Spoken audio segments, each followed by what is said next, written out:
stated in March that it has been calling on energy consumers to depend on renewable energy since 2007, which marks the beginning of the energy deficit.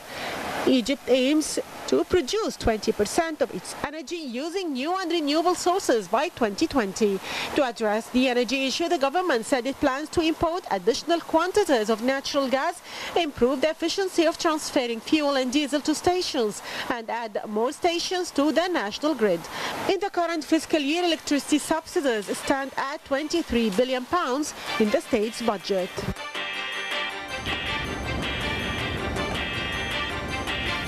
And we are joined by Professor Dr.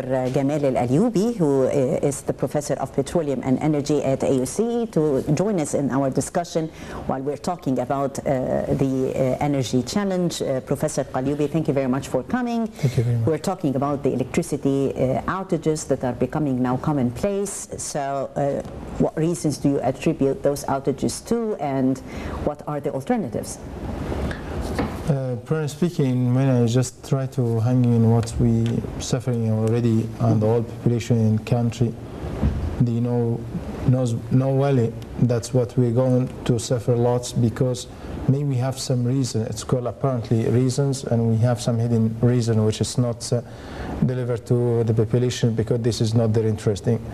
The apparent reason that we have still suffering, that we have a shortage in the gas production and the orientation of what's the necessary we can deliver the gas to which branches. You know very much that we're in summer and we have a lot of demands in the same spots. First of all, we have a lot of demands related to our currently plan to just coverage the whole missing houses and the new plans for some industrial in specifically in Upper Egypt to deliver a gas to this new production line. Also, we have an issue related to that a big percentage of the gas had been used with an emulsion of the two different gases, it's ethane and propane, to produce the commonly container gas to the houses. The abnormal or the hidden reason that we are suffering that part, we have a big portions of the maintenance related to the Egyptian electricity net is still in not valid yet to save and cure. A lot of loss happened due to the transportations from the fuel or from the power plants till the consumptions across the high towers, the high cables, and also across many of transformers was not maintaining properly, and this is lead to 18% of that the production of the electricity lost due to that transportation. Also, that's not thinking too much that we have a lot of consumptions, and it was coming to the early of the summer, and we cannot carry on, and we try to put the big portion to the cultures of the cities which can adjust themselves about how to use the benefit of the electricity, not wide benefit of the electricity. The last point is related to also the, you know very much that we have non-taxable portion of the population not paid properly the electricity, and this is becoming an issue for us, and how we can carry on. We have a shortage in the gas. We need the money just to try to get some deals to import some gas abroad. Also, we have some issue related to the consumption rate, which is coming over the limit.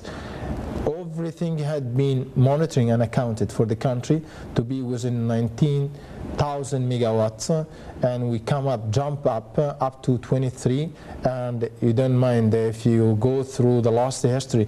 In 2013 we jumped up to 27,000 megawatt, which is over the ultimate limit for the usage of the Egyptian electricity net, which is coming in a problem to us. So production, shortage in the gas, no limitation of the consumptions, and also we have very limits to import the gas from abroad.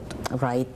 Professor Elsopky, I guess you have clarification charts that could help us also understand how far can we distribute electricity between people and production, and we do have here charts also explaining how can we calculate electricity bills. Yes. Well, one important thing is really that we need to send to the end users, industrial, residential, and so on, what is the real cost for providing electricity to them, keeping in mind that there is sort of the unprivileged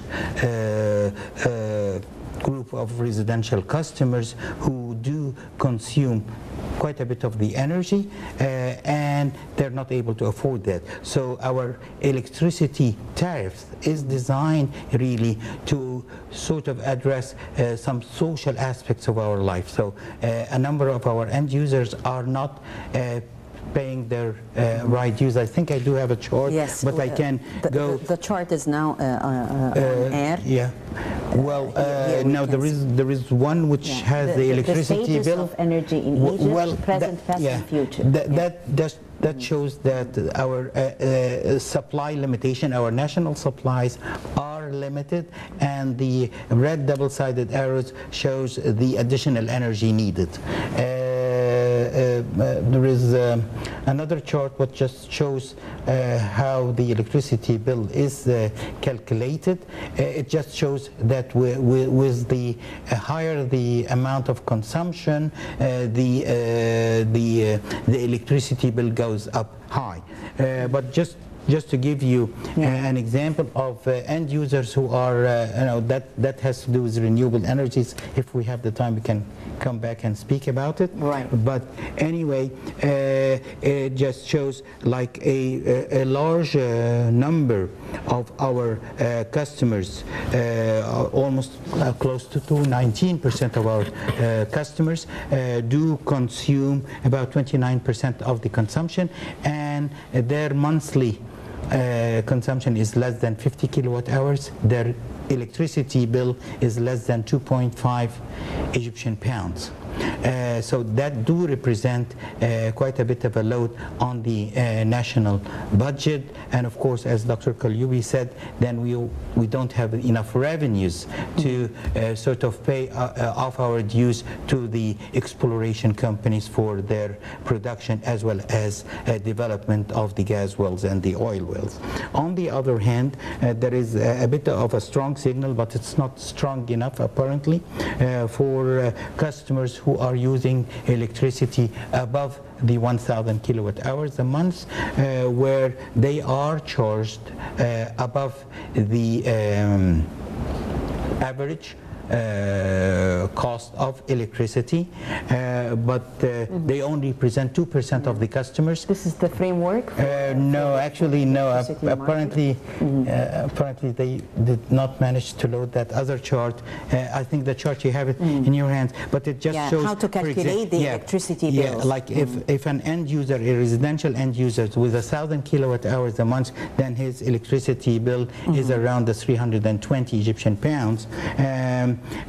But they only represent 2% of the overall number of customers, and they represent about 5% of the overall consumption. So again, we need to send actually a stronger signal to end users who are consuming electricity above a certain range. I'm not saying they should not. They have the right to use electricity, but at the same time they are obliged to pay the real value for that. But again, also we need to diversify our resources. That's on another topic, but that will take some time. We need to go, for example, to renewable energies.